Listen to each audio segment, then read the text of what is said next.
Hi everyone, हाय बच्चों। तो बच्चों, आपके लिए आज मैं दिलीप सर गोलीय दर्पण एस्फेरिकल मिरर का ऑब्जेक्टिव लेकर आया हूँ। इस ऑब्जेक्टिव में 20 क्वेश्चंस हैं और बारी बारी से हम लोग इसको सॉल्व करेंगे। तो बच्चों, पहला क्वेश्चन है, अवतल दर्पण में वस्तु का प्रतिबिंब कैसा बनता है? आभासी बनता है, वास्तविक बनता है, किसी प्रकार का नहीं बनता है, दोनों प्रकार का बनता है। तो अवतल दर्पण में वस्तु का प्रतिबिंब दोनों प्रकार का बनता है ना। एक केस में जब वस्तु ध्रुव और मुख्य फोकस के बीच रखा हुआ रहता है तो दर्पण का प्रतिबिंब पीछे बनता है और सीधा और वस्तु से बड़ा बनता है। उत्तल दर्पण में वस्तु का प्रतिबिंब आभासी, वास्तविक, किसी प्रकार का नहीं बनता है, दोनों प्रकार का बनता है, आभासी प्रतिबिंब बनता है। तो बच्चों, कलर थोड़ा चेंज कर। तो आगे बढ़ते हैं बच्चों। नेक्स्ट क्वेश्चन है कि जब कोई वस्तु अवतल दर्पण की फोकस पर रहती है तो उसका प्रतिबिंब कहाँ बनेगा? अनंत पर बनेगा। उत्तल दर्पण में किसी वस्तु का उल्टा प्रतिबिंब बनता है, किसी भी शर्त में नहीं बच्चों। फिर देखो आगे बढ़ते हैं। गोलीय दर्पण में फोकसांतर एवं वक्रता त्रिज्या के बीच संबंध क्या होता है? F बराबर R/2। सब जानते हैं। दाढ़ी बनाने के लिए समतल दर्पण, अवतल दर्पण, उत्तल, परिवलिक, हम लोग अवतल दर्पण का यूज करते हैं।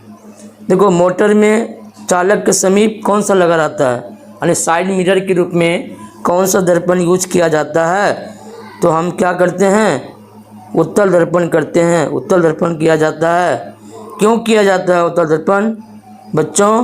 क्योंकि उत्तल दर्पण जो होता है लाइट को क्या करता है? कन्वर्स करता है, यानी बहुत बड़े सोर्स को, लाइट ऑफ सोर्स को एक जगह कन्वर्स कर देता है। इसीलिए साइड मिरर के रूप में है ना उत्तल दर्पण का यूज किया जाता है। ठीक है बच्चों, आगे बढ़ें। तो नेक्स्ट है क्वेश्चन नंबर 8। क्वेश्चन नंबर 8 कहता है, दर्पण की फोकस दूरी उसकी वक्रता त्रिज्या की आधी होती है। ये तो हम लोग जानते हैं। अवतल दर्पण द्वारा वस्तु का बड़ा प्रतिबिंब तब बनता है जब वस्तु F और P के बीच में क्या होता है? रखी रहती है। ठीक है बच्चों, एक अवतल दर्पण की फोकस दूरी 10 सेंटीमीटर है, तो उसकी वक्रता त्रिज्या कितनी हो जाएगी? तो 20 हो जाएगी। F कितना है? 10 है। तो R बराबर क्या होता है बच्चों? R बराबर क्या होता है? 2F होता है ना। तो 10 × 2 कितना हो जाएगा? 20 हो जाएगा। कितना हो जाएगा? 20 हो जाएगा। एक अवतल दर्पण की वक्रता त्रिज्या 20 सेंटीमीटर है और दर्पण के सामने ध्रुव से 8 सेंटीमीटर पर एक वस्तु रखी हुई है। तो इसका प्रतिबिंब कहाँ बनेगा? C का बनेगा, दर्पण के पीछे बनेगा। तो दर्पण के पीछे बनेगा कैसे? एक अवतल दर्पण की वक्रता त्रिज्या 20 मीटर है, तो F कितना हो जाएगा? इसको सॉल्व करो तो आ जाएगा 20 बाई कितना, जो R/2 होता है। तो ये 10 हो गया। दर्पण के सामने ध्रुव से 8 सेंटीमीटर पे एक वस्तु है। U तुम्हारा कितना हो गया?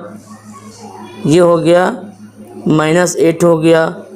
देखो, F भी -10 हो जाएगा, ये भी -8 सेंटीमीटर हो जाएगा। तो V निकालोगे तो ये कितना आएगा? 1/V बराबर 1/F करोगे -1/U हो जाएगा, है ना।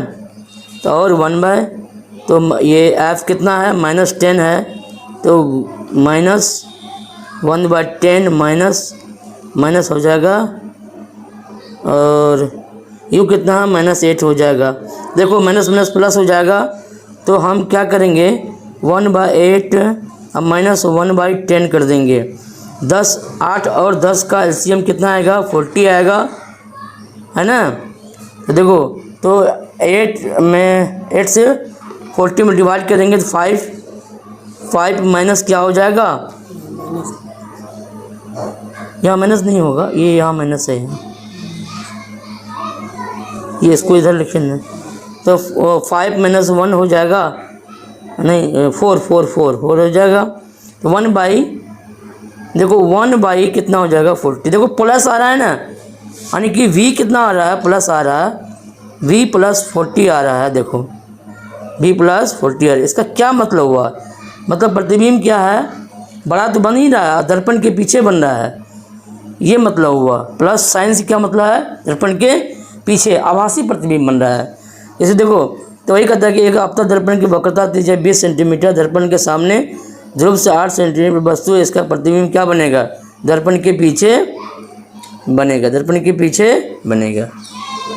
ठीक है बच्चों, आगे देखो, आपतन दर्पण के सामने 2 सेंटीमीटर ऊंची एक वस्तु है, उसका प्रतिबिंब दर्पण की आभासी 6 सेंटीमीटर ऊंचा बनता है, तो प्रतिबिंब दर्पण के पीछे बनेगा और क्या बनेगा।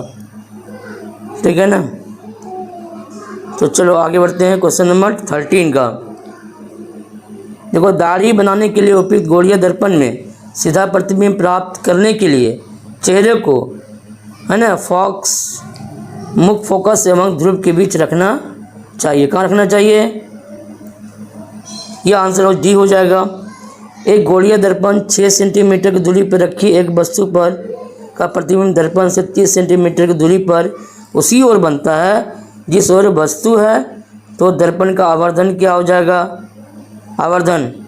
देखो, एक वस्तु पर प्रतिबिंब का दर्पण से 30 सेंटीमीटर की दूरी पर उसी ओर बनता है। तो देखो, एक गोलीय दर्पण 6 सेंटीमीटर की दूरी पर u कितना है, देखो u माइनस कितना, u कितना है, u - 6 है। ठीक है, और प्रतिबिंब क्या है, v कितना है, -30 है, -30 है। देखो, तो m बराबर क्या हो जाता है, आवर्धन बराबर -v/u हो जाता है। तो तो 6 क्या हो जाएगा, 30/6 हो जाएगा। ठीक है, तो कितना हो जाएगा, 6 × 5 = 35 आएगा, ये आंसर 5 हो जाएगा। ठीक है बच्चों, तो आगे बढ़ें। तो क्वेश्चन नंबर 15 देखो, एक अवतल दर्पण में वस्तु की स्थिति ध्रुव और फोकस के बीच है। एक अवतल दर्पण में वस्तु की स्थिति ध्रुव और फोकस के बीच है, तो उसका प्रतिबिंब पीछे बनेगा, आभासी और बड़ा होगा। क्या होगा, आभासी और बड़ा होगा। दूसरा क्वेश्चन देखो, अवतल दर्पण द्वारा बना प्रतिबिंब आभासी तथा सीधा होता है जब वस्तु फोकस और दर्पण के बीच होता है, ये भी ऑप्शन बी आएगा। चलो आगे बढ़ते हैं 17 का। देखो, उत्तल दर्पण से बना प्रतिबिंब होता है हमेशा सीधा होता है। क्या होता है, सीधा होता है। किसी गोलीय दर्पण में फोकस दूरी और वक्रता त्रिज्या का अनुपात 0.5 होता है। चलो आगे बढ़ते हैं नए क्वेश्चन नंबर 19 में क्या है, 10 सेंटीमीटर फोकस दूरी के अवतल दर्पण के सामने 20 सेंटीमीटर की दूरी पर एक वस्तु को रखने पर प्रतिबिंब क्या बनेगा, दर्पण के पीछे बनेगा, वक्रता केंद्र बनेगा। निकालोगे, इसका आंसर क्या होगा, सेम 20 सेंटीमीटर ही इसका आंसर आएगा। हाँ, तो 20 मीटर, वस्तु भी 20 सेंटीमीटर दूरी पर रखा हुआ है और प्रतिबिंब भी 20 सेंटीमीटर के रखा हुआ, तो वक्रता दर्पण के वक्रता केंद्र पर बनेगा, बराबर होता है इस कंडीशन में। तो किसी बीम का अवतल दर्पण द्वारा बना प्रतिबिंब आभासी सीधा तथा वस्तु से बड़ा पाया गया वस्तु की स्थिति कहाँ होंगी, तो ध्रुव और मुख्य फोकस के बीच में।